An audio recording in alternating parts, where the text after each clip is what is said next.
अस्सलाम वालेकुम dear student and teachers.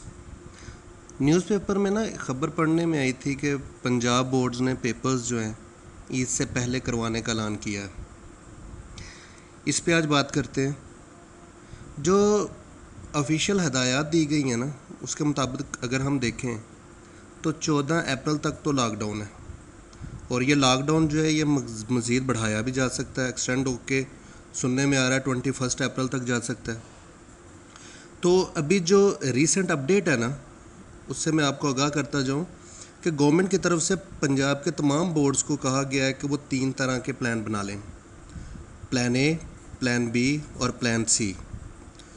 और इन प्लान्स में मुख्तलिफ़ तरह की डेट शीट रख लें, उसमें जो भी सूटेबल होगी उसके मुताबिक फिर पेपर्स जो हैं वो एडजस्ट कर दिए जाएंगे। तो अब सवाल आता है कि क्या ईद से पहले 9th के पेपर्स और 10th के प्रैक्टिकल्स हो जाएंगे? क्या ऐसा मुमकिन है? तो 9th के पेपर्स और 10th के प्रैक्टिकल्स जो है वो मुमकिन नज़र नहीं आ रहा कि हो जाएंगे।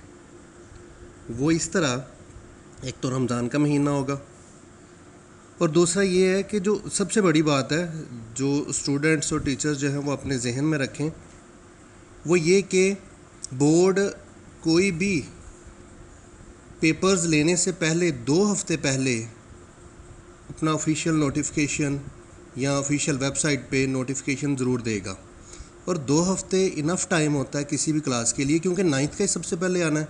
तो 9th को 2 हफ्ते अगर मिल जाते हैं पहले पेपर से पहले तो इनफ टाइम है।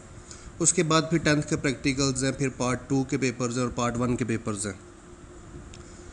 दूसरा ये कि जो ज़्यादा कवी इम्कान है वो यही है कि जून में 9th के पेपर्स होंगे, 10th के प्रैक्टिकल्स होंगे और फिर पार्ट 2 और पार्ट 1 के पेपर्स होंगे। शुक्रिया।